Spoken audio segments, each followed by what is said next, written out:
Cisco Certified Network Associate Day 33. Welcome back everyone. I'm Imran Rafai, your trainer for this entire series. Today is the day where we complete, like I said in the last video, we completed ICND topics, and today I'm going to show you how to go register yourself for the ICND 1 test and write that exam and get your ICND 1 certification, or the CCNA as they say, right? So without wasting much time, let's get straight into today's class because we have a lot to cover. And like always, before we go ahead, I'm going to put in all our social media contacts. So you have on the left NetworKing's Facebook, YouTube and Twitter accounts, and on the right you have my personal Facebook, LinkedIn, Twitter accounts. And of course, for people who want my email address, I am ran.rafai@nwking.org. And about emails, we're going to talk a little more about emails and how to contact me right in one of these slides, so stay tuned.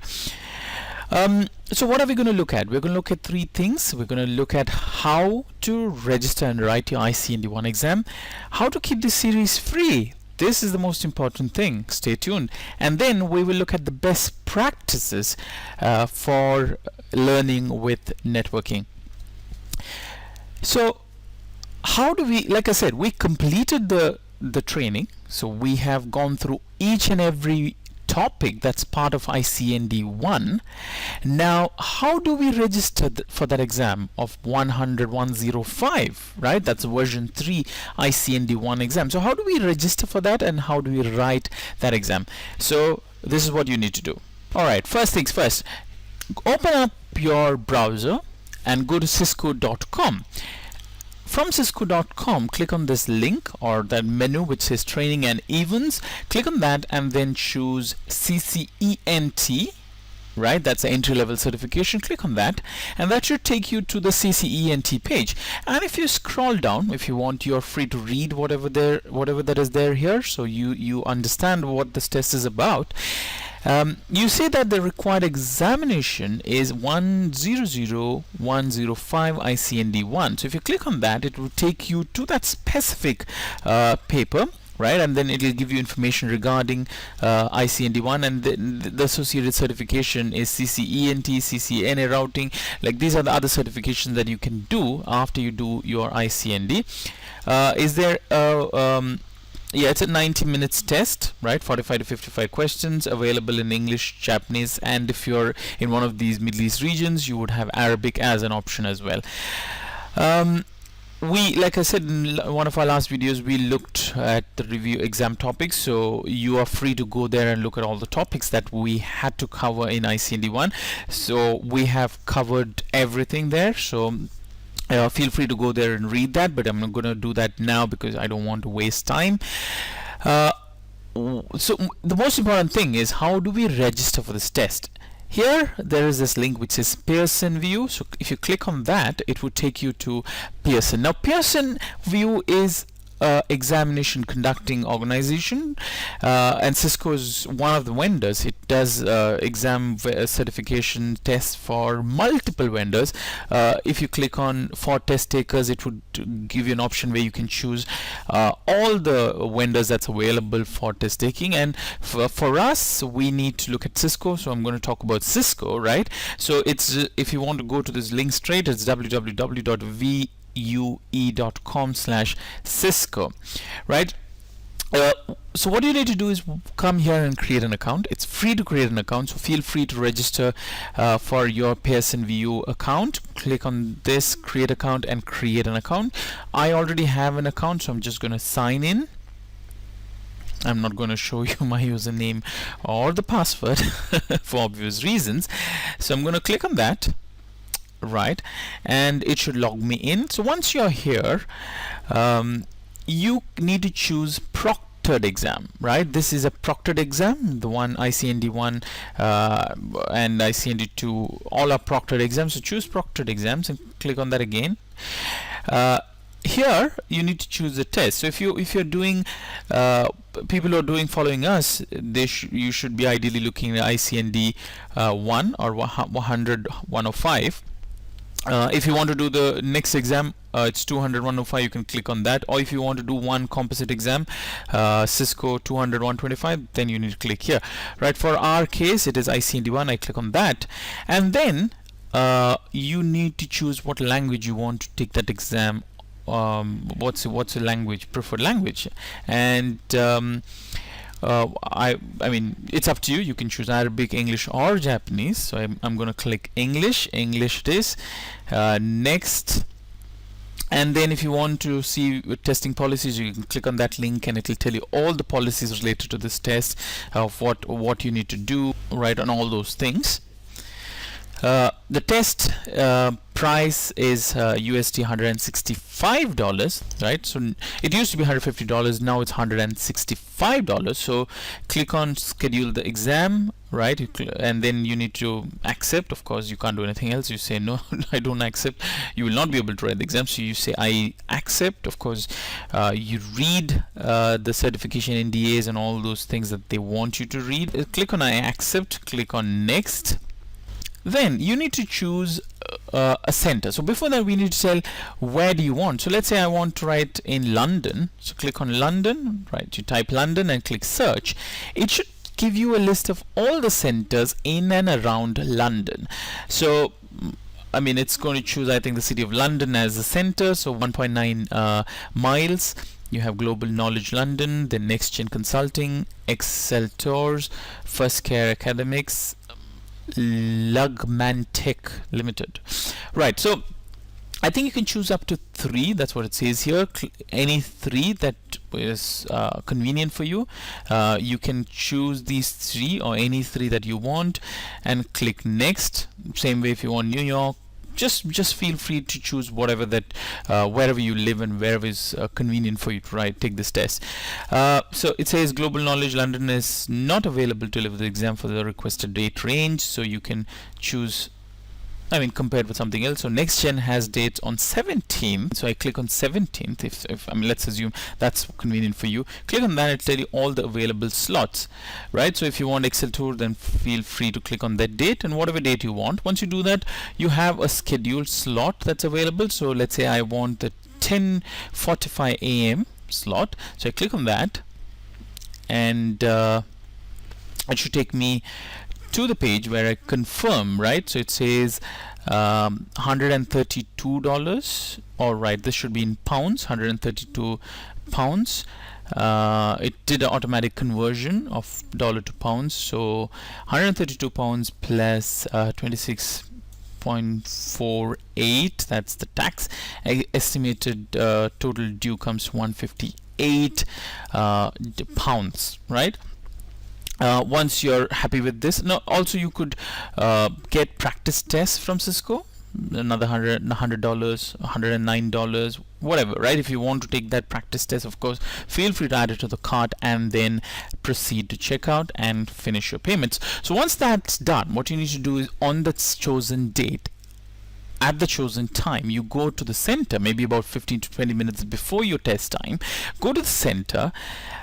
You need to take, I think the exam policy now says you need to take 2 ID cards, right? So you need to have 2 separate ID cards, and then you go there, present yourself. They would take a photograph of yours, get some digital signatures, and they will let you access a computer with the test on it, right? So you will have to, I think they give you about 15 minutes time to read through the exam policies, go through it, and then start your test. Test is going to be multiple choice questions. Click on those questions and answer. What's the pass mark? There's no fixed pass score. The pass score it depends on strategy. They have their own valuation. So depending on the valuation, some questions have more marks, some have less marks. And if, let's say, you and your friend went to write the exam on the same day in the same slot, right? If you got adjacent computers, there's no guarantee that you both are going to get the same questions. So the questions are going to be totally jumbled up. It's going to be totally different. You could have a totally different set of questions. So there's no fixed scoring, right? There's no fixed score which says this is how much you get to pass. It depends on what the engine. There is an engine that looks at and they would let you know if you passed or not, right? So basically you try to do your best in the exam. Now if you want to know what the test is going to look like, I think there's an exam tutorial here, so you can click on this link and it should give you that's if your flash is enabled. It should give a test tutorial, so you can just go here. I think you need to click, yeah, you need to enable flash and then right click and say play. That's what it says here, so if you follow that you should be able to do. And this is how the test is going to be. So this is a demo of the test engine, so feel free to go through this. You would have an idea of how the test engine is going to be, so that you're familiar when you go to do your test. Right, so that was that. So register with Pearson VUE as we discussed, log in, then choose an exam that you want to take, and then choose a test center and the date. Once you do that, check out, pay whatever you need to pay, and then go to the exam center on that date, write the test, and I hope you guys come out with a pass score, right? So that's how you do it. Next we're going to look at how to keep this series free, right? 3 years ago when I started this, I did not know what I wanted to do with this course. I just wanted to record few videos because I looked around and I couldn't find any training material that was free and that had quality. There were a lot of free online on YouTube. Quality was terrible, right? The way that they explained the concepts were not that great. The videos were not up to the mark. I somehow thought that I had to contribute to this community, right? That's how I started this 3 years ago. Part-time, I did not think I would do this. I know I'm guilty. 3 years I have about 35 videos, right? I am guilty, no doubt about it, and that is because I don't have time. And I've said this many times on the comment sections, and I think I have a couple of times raised this point on one of my old videos. But the point is, this is not my full-time job. I don't do this full-time. I just, whenever I get time, I try to come and record few videos. I have a full-time job. I work somewhere. I have few businesses that I run, my family business, so a lot of things that I do simultaneously. So it's not that I have time and I'm not doing. So a lot of people accuse me and blame me as if I don't know. I mean, some people come and abuse on the comment section as if I've taken money from them and I'm not giving them the service. I'm doing this for free, and I want to help people who really need my help, right? And I understand it's going to be slow, and I really want to give more time to the series and want to go full time, right? I see a lot of traction coming out of this. I think we recently hit 100,000 subscribers on our YouTube page. I have a lot of inquiries people asking me to make this into a paid course. I'm trying to consciously trying not to go down that path where I start charging for the course, I start charging for videos, and I put in there, but then finally everything works out to economics. If I think there's no other way for me to keep this course alive, instead of doing this as slow as I've done, I need to find a way to make this course faster. So I want to complete it. Honestly, if you ask me, I need maybe another 35 videos to complete the Cisco CCNA ICND 1 and ICND 2.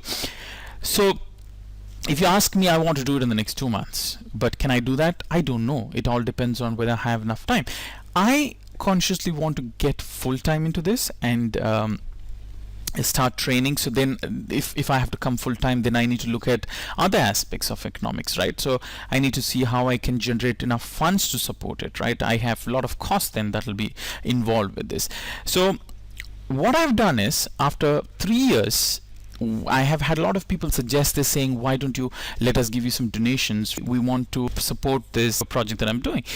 I somehow did not have I did not want to do it, but then I thought, okay, it's because I get so much request for donation, I recently started a provision where you could actually donate for this course, for this project, right? So if you want to donate, go to our website nwking.org, and you will have a link there for donating to PayPal, so you can donate to PayPal.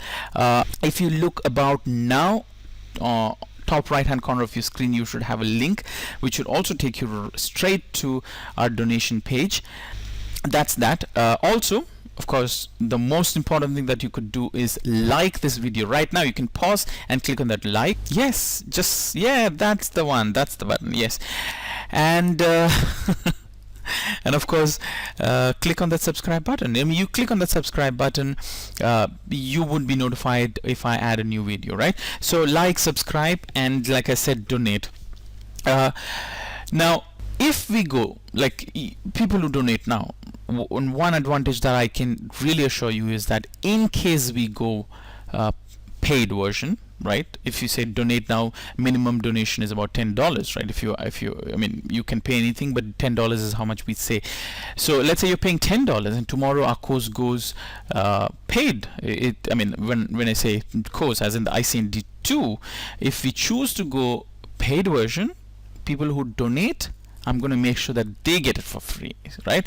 So $10 versus maybe the course would be much more than $10, but for all those people who donate, I will make sure the course will go free. I will give them free, right? That's free, or maybe few dollars, maybe $1 or $2. Just some websites don't let free, so I might have to make it some dollar value, maybe $1 or $2, or some insignificant amount of dollar value, so that it becomes easy for them to I mean, that's something that I want to give back to people who donate and support us now. Also, another thing, I have had problems with email because I keep getting so many emails. I absolutely have no time to reply to everyone. I have replied to many may not have got any reply from me.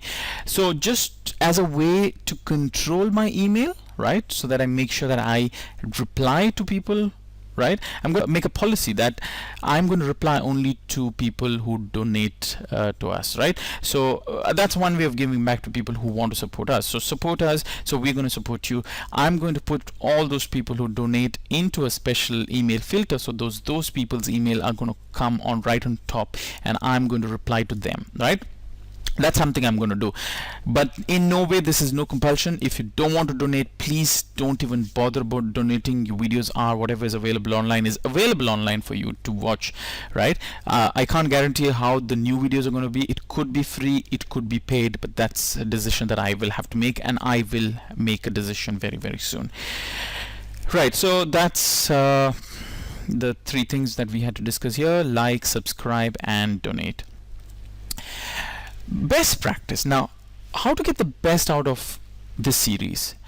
First thing, watch video. Some of you, when you started watching my first video, must not have known anything about networking, been absolutely a newbie. But now, after watching about 35 videos of ours, I'm sure you would be in a much better place. Some topics may be still hazy, but what I would suggest is go back and start watching it all over again, because now when you watch, you're going to watch it with some knowledge, so you are going to build on that knowledge and make that knowledge much stronger. So I keep telling this to people. You will, I mean, by heart, some people try to memorize concepts and topics. It's not going to work. The best way to remember something is to learn, to understand that concept. Once you understand the concept, you really don't need to memorize it, because your recall value on that topic is going to be so good that it's going to be easy. And now, how do you one, of course, you understand the topic, and second thing is, if you watch it few times, if you try to build those connections with those topics, your brain would have very strong connection to that topic, and it becomes more easy for you to recollect and apply that in your everyday thing. So first thing is, yes, watch the video again. If you watched it please feel to watch it again. If you have any doubt in any topic, just try to go back to those videos with those topic. If you think subnetting is weak, go to those subnetting video. If you think ACL is something that you have problems, go back to ACL video, right? So go back to those videos and watch it again, and trust me, every time you watch, you're going to learn something new, because coming back to a knowledge that you have, compared to if you watched the first time with absolutely zero knowledge, and the second time you're watching with some knowledge, trust me, you're going to learn something new there, because that's how our brain works. We try to understand more when we know something, right? When we can connect. And I think with the journey that we have come, right, with the journey that we have had in the last 35 videos, I think you would have more connection to the videos. So please feel free to watch those videos once again. And the second most important thing is, as you watch those videos, I would suggest and I would request all of you to take a notebook and write down your own notes. So if, let's say, you're watching a video and I'm explaining a concept, that's my way of explaining, but then pause that video, right, and take a pen. Traditional, forget your computers, forget your digital gadgets, right? Take a pen and a notebook and start writing those points, right? Whatever you understood of that topic, write it in your own words, as many words as you want, right? Just write it in such a way that the next time you just read that, you should be like ready to go. You should know the topic, right? So write your own notes, because that's going to help you. So that's the second thing. And if I don't know if I have access to those notes, when I was a student, I used to write notes. They used to be so colorful. I used to have a green pen for all codes. Then I used to have red pen for any highlighting topics. I used to have a blue pen for regular notes. I think let me see if I can find it. I'm going to put it on my Twitter, so that's how you will be able to see those. But I want you to see that I go back to my notes today, some topics that I don't remember now. I just have to read it once, and that's it. I'm back to normal. I remember all those topics well, because your own notes is the best way. No matter whoever teaches you, your own notes is the best teacher, right? That's that. And then the third thing is practice, right? So Cisco, like I said, is a practical test. There are things like configuring switches, configuring routers. If you're not in practice, you are not going to be fast, and you're not going to remember all the commands there. So practice. Even subnetting, right? Subnetting, many of you, if you've watched my day 3 video on subnetting maybe a year ago or more, you wouldn't remember half the things, because that's how our brain is. Our brain is designed to forget things if you're not practicing it, right? So practice is absolutely important. Another thing that I would be doing very soon is going to make packet tracer tests. So I'm going to make packet tracer tests that you can download. I don't know if I'm going to make that free, so don't blame me on that. Maybe I might give 1 or 2 free, but I want to make that into a purchasable stuff. Again, people who are donors, they might have a special package. That's a different thing. What these tests would be is where you could download the packet tracer labs that I'm going to give you, run it on packet tracer, and that would be a test. You will have tasks which you need to keep completing. As you complete, it would tell you a score, right? That's something I'm going to give very, very soon. Stay tuned and watch out for that. I think that's about it. So if you follow all these things, I think we are going to be absolutely fantastic, right? So again, congratulations all of you. You have reached the end of ICND 1. You can schedule the test like we discussed, write the test, and I'm sure all of you are going to have a good time. It's going to be easy for you. You are going to come out in flying colors. Thank you so much. We will see you all very, very soon. And before we forget, click on that subscribe button once again if you have not, and the like button. Thank you once again.